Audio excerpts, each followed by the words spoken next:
بسم اللہ الرحمن الرحیم۔ معزز طلبہ کرام، آج میں آپ کے سامنے عامل اور معمول کے بارے میں چند باتیں عرض کرتا ہوں۔ سب سے پہلے یہ سمجھ لیجئے کہ عامل کی تعریف کیا ہے۔ عامل کہتے ہیں کہ جس چیز کی وجہ سے اسم معرب میں فاعل، مفعول یا مضاف الیہ ہونے کی صفت پیدا ہو اسے عامل کہتے ہیں۔ جیسے مثال کے طور پر جاء زیدن، اب زید یہ ہے اسم معرب۔ اسم معرب کیا ہوتا ہے؟ اسم معرب وہ اسم ہوتا ہے کہ جس کا آخر عامل کی وجہ سے بدل جائے، اسے کہتے ہیں معرب، یا اسم متمکن بھی اسے کہتے ہیں۔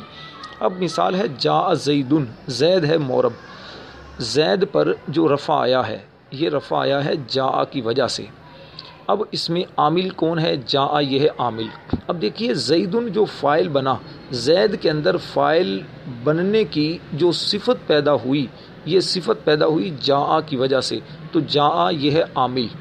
اچھا، رأیت زیدن، اب یہاں پر دیکھیے زیدن یہ ہے مفعول۔ اب یہاں زید پر زید کے مفعول بننے کی جو صفت زید میں پیدا ہوئی، یہاں پر رأیت زیدن میں زید کے اندر مفعول بننے کی صفت جو پیدا ہوئی، تو یہ پیدا ہوئی رأیت فعل کی وجہ سے، تو رأیت فعل یہ ہے عامل۔ اسی طرح مررت بزیدن، اب زیدن یہاں پر زید یہ جو مجرور ہے زید، اس پر جر ہے، یہ آئی با حرف جر کی وجہ سے۔ اچھا، اسی طرح مضاف الیہ کی مثال دیکھ لیں، جیسے غلام زیدن، زید کا غلام۔ تو اب اس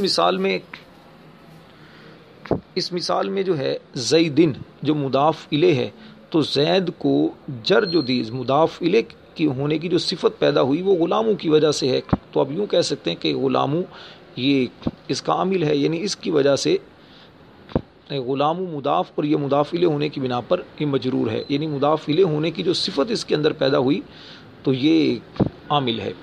اور معمول کسے کہتے ہیں؟ کہ جس اسم معرب میں یہ صفت پیدا ہو، فاعل ہونے کی، مفعول ہونے کی یا مضاف الیہ ہونے کی صفت پیدا ہو، تو اسے کہتے ہیں معمول۔ جیسے اس مثال میں زیدن یہ معمول ہے۔ اچھا، عامل کی پھر دو قسمیں ہوتی ہیں، عامل لفظی اور عامل معنوی۔ عامل لفظی کہتے ہیں وہ عامل جو پڑھنے میں آئے، جیسے جاء زیدن، رأیت زیدن، مررت بزیدن۔ اب ان مثالوں میں جو فعل جیسے جاء، رأیت اور با حرف جر یہ پڑھنے میں آ رہے ہیں، یہ ہے عامل لفظی، یعنی جو پڑھنے میں آئے۔ اور عامل کی دوسری قسم ہے عامل معنوی، یعنی وہ عامل جو پڑھنے میں نہ آئے، جیسے زیدن قائم، اب زیدن مبتدا، قائم اس کی خبر، زید پر رفع جو آئی ہے تو یہ بھی عامل معنوی کی وجہ سے، اور قائم پر جو رفع یہ بھی عامل معنوی کی وجہ سے۔ تین چیزیں ایسی ہیں کہ جن کا عامل معنوی ہوتا ہے، صرف تین چیزیں ہیں کہ جن کا عامل معنوی ہوتا ہے۔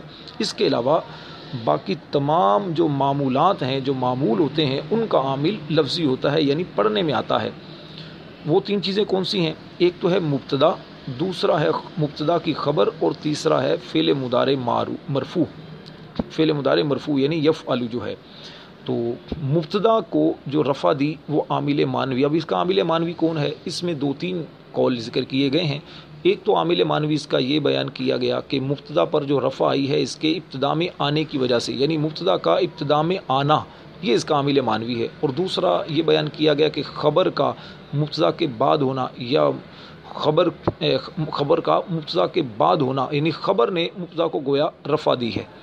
ایک قول یہ ہے۔ اچھا، خبر کے بارے میں بھی اسی طرح ہے کہ ایک قول تو یہ ہے کہ خبر